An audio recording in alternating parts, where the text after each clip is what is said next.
Good morning, students. Today we take the next step of active and passive voice, that is conversion from active voice into passive voice. आज हम present simple tense से related कुछ sentences करेंगे। Active से sentences को passive में convert करेंगे। देखो, इससे पहले मैंने तुम लोगों को वॉइस के बारे में बताया था, वॉइस होता क्या है, फिर एक्टिव और पैसिव क्या होता है, सब्जेक्ट एंड ऑब्जेक्ट क्या होता है, फिर प्रोनाउन चार्ट भी बताया एक दिन तुम्हें, उस प्रोनाउन से रिलेटेड सारे चेंजेस बताए। देन तुम्हें present, past and future tense से रिलेटेड भी सारे चेंजेस बताए थे। अब आज हम लोग सेंटेंस करेंगे। ओके, तो देखो, ये 5 रूल्स जो हैं पहले भी बताए हैं, अगेन हम एक बार इनको रिमाइंड करते हैं। देखो, 5 रूल्स कौन कौन से हैं, क्योंकि सेंटेंस को चेंज करने से पहले इनके बारे में जानना बहुत ही नेसेसरी है। कौन कौन से हैं? सबसे फर्स्ट रूल है identify subject, verb, tense and object. Sentence को देखते ही हमें ये पहचानना है कि सब्जेक्ट कौन सा है सेंटेंस में, यानी डूअर कौन है, यानी काम कौन कर रहा है सेंटेंस में। दूसरी चीज़ हमें पहचाननी है वर्ब टेंस, यानी जो एक्शन है अपना, जो क्रिया है, जो काम हो रहा है वो कौन से टेंस में हो रहा है।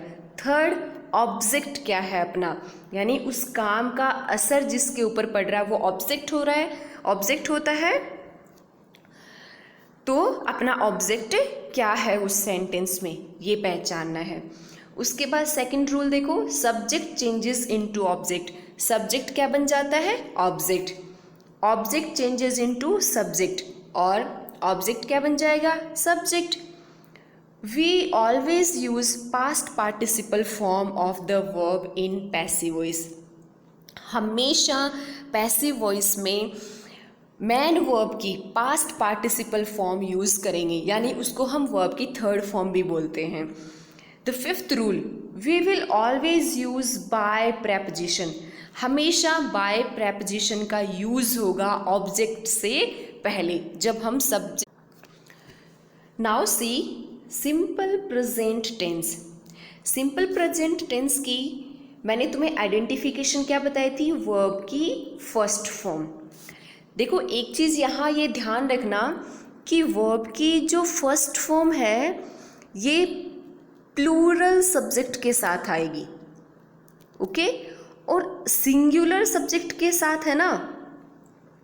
अगर अपना सब्जेक्ट सिंगुलर है तो उसके साथ वर्ब की फर्स्ट फॉर्म में हमेशा एस या ईएस आएगा। किसमें? सिंपल प्रेजेंट टेंस में। Okay, got it. डू या डज इसकी हेल्पिंग वर्ब होती हैं। डू प्लूरल के साथ आएगा और डज सिंगुलर के साथ आएगा। अब हम आज सिंपल प्रेजेंट टेंस के 3 टाइप्स के सेंटेंसेस करेंगे, अफर्मेटिव, नेगेटिव एंड क्वेश्चंस वाले। अफर्मेटिव यानी सिंपल सेंटेंस जिसमें ना कोई क्वेश्चन हो और ना ही कोई नेगेटिव हो, यानी नकारात्मक सेंटेंस हो, नोट वाले। ओके, और नेगेटिव यानी नोट वाले, और क्वेश्चंस यानी इंटरोगेशन वाले। तो आज हमें 3 टाइप्स के सेंटेंसेस लेंगे। अब देखो, फॉर्मूला क्या होता है, एक्टिव वॉइस में तुम्हारे सेंटेंस कैसे आएगा? सब्जेक्ट आएगा, वर्ब आएगी एंड ऑब्जेक्ट आएगा। तुम जब उस सेंटेंस को पैसिव वॉइस में कन्वर्ट करोगे तब तुम्हें क्या करना है? ऑब्जेक्ट का सब्जेक्ट बना देना है। तो सबसे पहले ऑब्जेक्ट आएगा, देन बी वर्ब। तो हमारी सिंपल प्रेजेंट टेंस की बी वर्ब क्या क्या है? Is, am, are. फिर है मैन वर्ब की थर्ड फॉर्म, यानी पास्ट पार्टिसिपल, यानी जो एक्शन होगा ना, जो क्रिया होगी, जो मैन वर्ब होगी, उसकी हमेशा थर्ड फॉर्म यानी पास्ट पार्टिसिपल फॉर्म आएगी। देन हम जो सब्जेक्ट का ऑब्जेक्ट बनाएंगे तो बाय लगा के, बाय प्रेपोजिशन यूज करके लास्ट में हमारा सब्जेक्ट आ जाएगा। अब देखो, तुम्हें प्रोनाउन से रिलेटेड चेंजेस बताए थे, लेकिन फिर हम उन्हें एक बार फिर रिमाइंड करते हैं।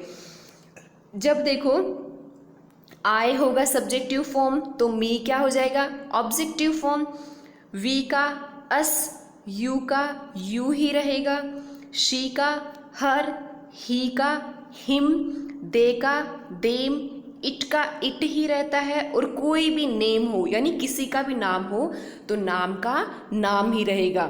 जैसे राम है तो राम का हम राम ही रखेंगे, उसमें हम कोई चेंज नहीं करेंगे। इज, एम, आर तुम्हें 3 बी वर्ब बताई ना कि हमें जो यूज़ करनी होंगी सिंपल प्रेजेंट टेंस में, जब हम सेंटेंस को एक्टिव से पैसिव में कन्वर्ट करेंगे तब। तो एक चीज़ ध्यान रखना कि इज जो है वो हमेशा सिंगुलर सब्जेक्ट के साथ आएगा, यानी अपना जो सब्जेक्ट है यानी करता है जो काम करेगा वो हमेशा अगर सिंगुलर है तो उसके साथ इज बी वर्ब आएगी। आई, जो आई है उसके साथ हमेशा एम आएगा, तो एम ओनली आई के साथ यूज होगा। नेक्स्ट है आर, आर हमेशा प्लूरल के साथ आएगा, जो भी प्लूरल सब्जेक्ट होगा अपना उसके साथ क्या आएगा आर, यानी प्लूरल यानी बहुत सारे होंगे, एक होता है वो सिंगुलर होता है और एक से ज़्यादा होते ही वो प्लूरल हो जाते हैं, तो फिर हम उसके लिए क्या यूज़ करेंगे प्रेजेंट सिंपल में आर यूज़ करेंगे। है यहाँ सबसे पहले अफर्मेटिव सेंटेंस का चार्ट है ये। फर्स्ट सेंटेंस है ही राइट्स ए लेटर। पहचानो कि सब्जेक्ट क्या है, वर्ब क्या है, ऑब्जेक्ट क्या है। हम सबसे पहले वर्ब को देख के इसका टेंस पहचानेंगे कि आखिर इस वर्ब में टेंस कौन सा यूज हुआ है। तो देखो राइट्स को देखते ही हमें पता लग रहा है कि राइट वर्ब की फर्स्ट फॉर्म होती है, उसमें एस या ईएस लगा हुआ है, यानी ये टेंस कौन सा है सिंपल प्रेजेंट टेंस है अपना, है ना। अब देखो राइट्स अपनी क्या है, राइट यहाँ क्या एक्शन क्रिया, तो राइट क्या हो गई वर्ब, ही क्या है सब्जेक्ट और ए लेटर क्या है ऑब्जेक्ट। इसका असर किस पे पड़ रहा है लेटर पे। इसको चेंज कैसे करेंगे पैसिव में, सब्जेक्ट को ऑब्जेक्ट बना देंगे, ऑब्जेक्ट को सब्जेक्ट, तो अपना ऑब्जेक्ट ए लेटर है ना, तो देखो इसको यहाँ सब्जेक्ट बना दिया ए लेटर। अब हमें पता है कि सिंगुलर है ए लेटर, तो हमने क्या यूज किया इज। मैन वर्ब क्या थी अपनी राइट्स, इसकी थर्ड फॉर्म क्या होती है रिटर्न, बाय प्रेपोजिशन लगानी थी, और ही सब्जेक्ट था उसकी ऑब्जेक्टिव फॉर्म हिम लगानी थी, क्योंकि सब्जेक्ट जब ऑब्जेक्ट में जाएगा तो उस सब्जेक्टिव प्रोनाउन की भी ऑब्जेक्टिव प्रोनाउन फॉर्म ही यूज होगी, तो ही का क्या आ गया him.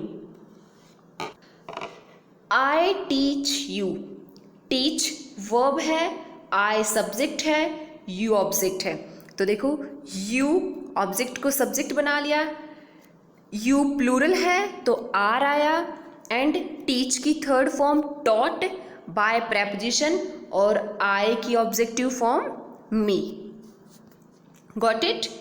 We love our country, we love our country, we subject है, लव वर्ब है, ये वर्ब एक्शन वाली वर्ब नहीं है, यहाँ कोई काम नहीं हो रहा है, ये स्टेट है यानी दशा है, अवस्था बता रही है। Love, hate, like, dislike, know, ये सारी वर्ब्स ऐसी होती हैं जो कि स्टेट बताती हैं सेंटेंस में।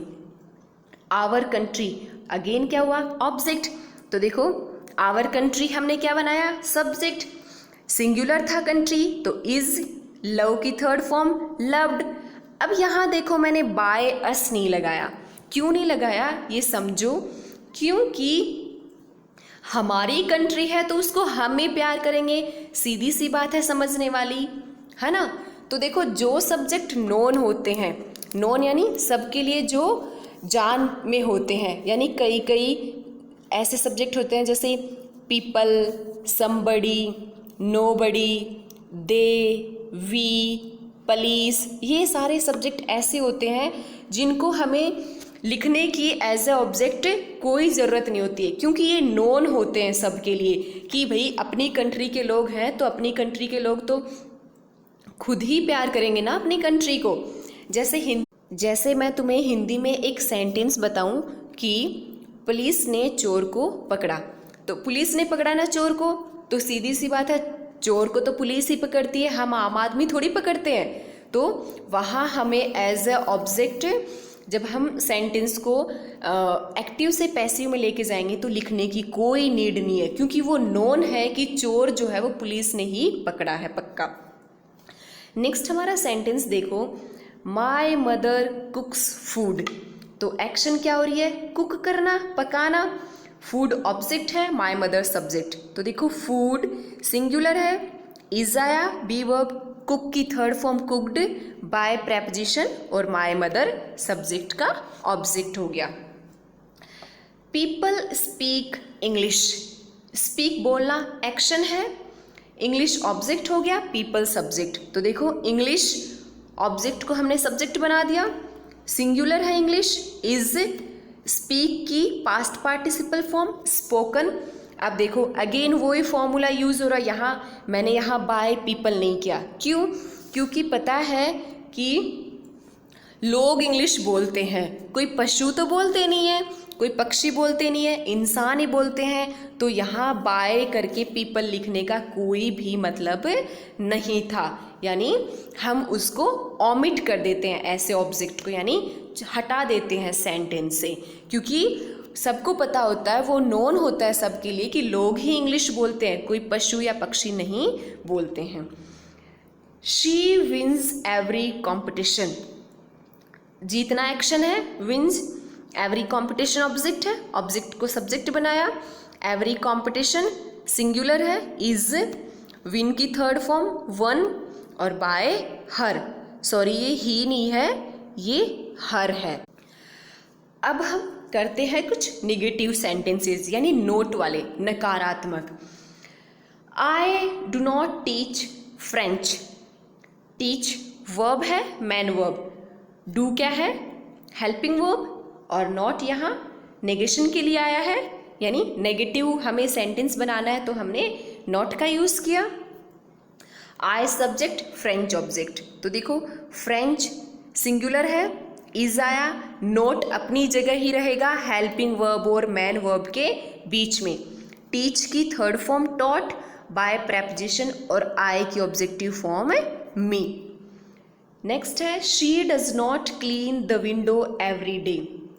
तो देखो क्लीन वर्ब है, डज हेल्पिंग वर्ब है, शी सब्जेक्ट है, द विंडो ऑब्जेक्ट है और एवरी डे यानी टाइम है, यानी ये क्या है, एडवर्ब। मैंने तुम्हें पार्ट्स ऑफ स्पीच पढ़ाए तब बताया था कि टाइम, प्लेस, मैनर यानी समय, जगह और तरीके के बारे में जो बताएं शब्द वो एडवर्ब्स होते हैं। अब देखो द विंडो सब्जेक्ट बना लिया, सिंगुलर है तो इज, नॉट नेगेशन के लिए आना है, क्लीन की third form cleaned, by preposition और शी का हर, और बाकी सेंटेंस में जो अदर पार्ट आता है सब्जेक्ट वर्ब ऑब्जेक्ट के अलावा वो एज इट इज हम लोग लास्ट में लिख देते हैं। तो मैंने यहाँ लिख दिया एवरीडे लास्ट में और लास्ट में full stop. My father does not watch TV. तो एक्शन क्या हो रही है, क्रिया देखना, वॉच, देख कौन रहा है, मेरे पिताजी। तो माई फादर क्या है, सब्जेक्ट, यानी एक्शन को कर कौन रहा है, मेरे फादर, तो वो सब्जेक्ट हो गए, डूअर हो गए यानी काम को करने वाले हो गए, कर्ता। डज हेल्पिंग वर्ब, टीवी देख रहे हैं यानी क्रिया का असर किस पे पड़ रहा है, टीवी पे, तो टीवी ऑब्जेक्ट है, टीवी सिंगुलर है, इज, नॉट, वॉच की third form watched, by preposition और my father. I do not wear loose clothes, wear पहनना, वर्ब है, मैन वर्ब, एक्शन हो रहा है ना पहनना। देखो ये ऑब्जेक्ट बच गया, लूज क्लोथ्स, आई सब्जेक्ट है, डू हेल्पिंग वर्ब है, नॉट नेगेटिव वर्ड। तो लूज क्लोथ्स प्लूरल है, बहुत सारे कपड़े, आर तो प्लूरल के लिए मैंने बताया था आर बी वर्ब यूज लेनी है हमें, नॉट वेयर की थर्ड फॉर्म है वॉन, बाय प्रेपोजिशन और आई का me objective form. They don't buy magazines, खरीदना, बाय एक्शन है ना, कर कौन रहा एक्शन को, दे कौन हुए, सब्जेक्ट, मैगजीन्स क्या हुई, ऑब्जेक्ट, तो ऑब्जेक्ट को हमने सब्जेक्ट बनाया। मैगजीन्स प्लूरल है, बहुत सारी पत्रिकाएं, बहुत सारी मैगजीन्स। आर, नोट यहाँ आना है as it is, helping verb और मैन वर्ब के बीच में, जैसे सेंटेंस में आया हुआ है। बाय की third form bought, by preposition, and they की ऑब्जेक्टिव फॉर्म दे। लास्ट है हमारा interrogative sentences in a simple present tense, यानी क्वेश्चन वाले। इंटीरोगेटिव सेंटेंसेस कौन कौन से होते हैं, यानी जहाँ पे क्वेश्चन होता है, ठीक है, प्रश्न पूछा जाता है। देखो इंटीरोगेटिव टाइप जो सेंटेंसेस हैं वो हेल्पिंग वर्ब से शुरू हो रहे हैं, सारे के सारे हेल्पिंग वर्ब से ही शुरू होते हैं, ना कि मैन वर्ब से। तो देखो, और लास्ट में उनके क्या लगता है, क्वेश्चन मार्क लगा हुआ है ना सबके। फर्स्ट अपना सेंटेंस है, do the farmers grow grapes. Action क्या है, ग्रो करना, उगाना। उगा कौन रहा है, फार्मर्स, तो सब्जेक्ट हो गए। क्या उगा रहे हैं, ग्रैप्स, तो ये क्या हो गया, ऑब्जेक्ट हो गया। डू हेल्पिंग वर्ब है अपनी, तो देखो डू डज किस में चेंज हो रहा था, इज एम आर में, तो ग्रैप्स बहुत सारे हैं, ऑब्जेक्ट को हम इधर सब्जेक्ट बनाएंगे तो उसके अकॉर्डिंग ही अपनी हेल्पिंग वर्ब आएगी। तो आर ग्रैप्स, ग्रो की third form grown, by preposition, और अपना जो सब्जेक्ट था द फार्मर्स उसको हमने ऑब्जेक्ट बना लिया। Does Tom clean the house, clean verb है, साफ करना, कर कौन रहा है, टॉम, तो टॉम कौन हुआ, सब्जेक्ट, और क्लीन का असर यानी वर्ब का असर किस पे पड़ रहा है, हाउस पे, तो द हाउस क्या है, ऑब्जेक्ट, और डज यहाँ हेल्पिंग वर्ब से अपना क्वेश्चन शुरू हो रहा है। तो देखो द हाउस ऑब्जेक्ट, इसको हम सब्जेक्ट बनाएंगे ना पैसिव में, तो द हाउस सिंगुलर है, एक ही घर है, हाउसेज नहीं है ना बहुत सारे। अगर हाउसेज होता तो आर आता, तो हम क्या लगेंगे, इज द हाउस, क्लीन की third form clean, cleaned bye Tom. Do people speak English all over the world. Action क्या हो रहा है, स्पीक, तो स्पीक क्या हो गई, वर्ब। बोल कौन रहा है इंग्लिश को, पीपल, पीपल क्या हुआ, सब्जेक्ट। इंग्लिश बोलते क्या है, इंग्लिश, तो इंग्लिश क्या हो गया, ऑब्जेक्ट। डू हेल्पिंग वर्ब है, और बाकी ऑल ओवर द वर्ल्ड जगह है ना, प्लेस, पूरी दुनिया, तो ये अगेन क्या हुई अपनी एडवर्ब। देखो अब हम इसको चेंज करेंगे, हमें एज इट इज वो का वो ही स्ट्रक्चर रखना है, यानी स्ट्रक्चर में हमें बिल्कुल चेंज नहीं करना है। अगर सेंटेंस में पहले हेल्पिंग वर्ब आई है, फिर सब्जेक्ट है, फिर मैन वर्ब है, फिर ऑब्जेक्ट है, तो अगर ऐसा एक्टिव वॉइस में है तो पैसिव वॉइस में भी एज इट इज स्ट्रक्चर रहेगी, बस वर्ब का जो टेंस रिलेटेड चेंज थे वर्ब्स में वो ही चेंज होंगे, और प्रोनाउन से रिलेटेड चेंज थे वो चेंज होंगे। तो देखो इंग्लिश ऑब्जेक्ट है, इसको इधर लेके जाएंगे सब्जेक्ट, इंग्लिश सिंगुलर है तो उसके लिए क्या आया, इज। इंग्लिश अपना हमने ऑब्जेक्ट का इधर सब्जेक्ट बना दिया, मैन वर्ब की third form spoken, all over the world. अब देखो मैंने यहाँ फिर से बाय करके पीपल नहीं किया है, क्यों, क्योंकि वो ही बात कि सबको पता है कि लोग ही इंग्लिश बोलते हैं, इंसानों के अलावा और कोई भी कोई लैंग्वेज नहीं बोलता, तो ये नोन था पीपल सब्जेक्ट, इसलिए यहाँ से मैंने ओमिट कर दिया यानी हटा दिया, यूज़ नहीं किया, और सीधा अपनी एडवर्ब यानी बचा हुआ जो सेंटेंस का पार्ट था वो ही यूज़ करके सेंटेंस कंप्लीट कर दिया। Is English spoken all over the world. Next sentence है does she expect good news.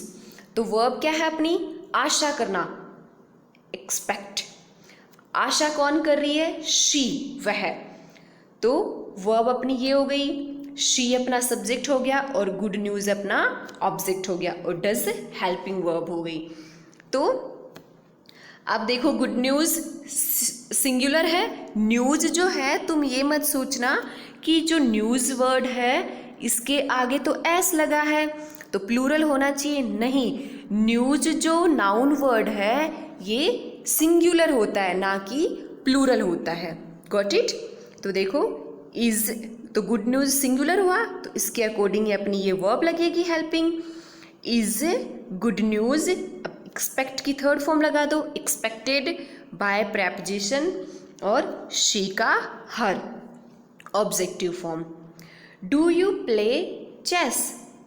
Play खेलना वर्ब है, खेल कौन रहा है? यू सब्जेक्ट, क्या खेल रहे हैं? चेस ये ऑब्जेक्ट और डू हेल्पिंग वर्ब। अब अपन चेंज करेंगे, भाई अपन को तो अपना ये ऑब्जेक्ट है, देखो इसको सब्जेक्ट बनाना होता है ना इधर, तो इस ऑब्जेक्ट को देखना होता है कि ये सिंगुलर है या फिर ये प्लूरल है।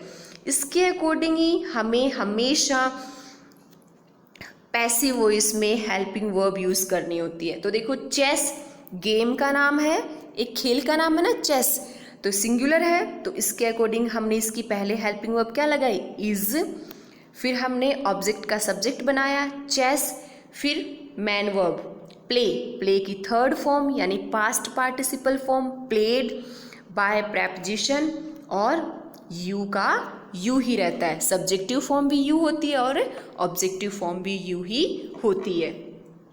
अपना लास्ट सेंटेंस है do they love flying kites. यहाँ वर्ब क्या है? लव। ये एक्शन वर्ब नहीं है, ये स्टेट वर्ब है यानी दशा बता रही है। फ्लाइंग काइट्स ऑब्जेक्ट हो गया और प्यार कौन करते हैं? लव, पतंग उड़ाने से दे वे, तो दे क्या हो गया? सब्जेक्ट और डू हेल्पिंग वर्ब है। तो देखो फ्लाइंग काइट्स ऑब्जेक्ट है तो इधर अपना पैसिव में ये सब्जेक्ट बनेगा ना, सब्जेक्ट बनेगा तो हमें ये देखना है कि फ्लाइंग काइट्स तो प्लूरल है, काइट्स यानी बहुत सारी, तो आर आ गया, are flying kites loved by them. Thank you.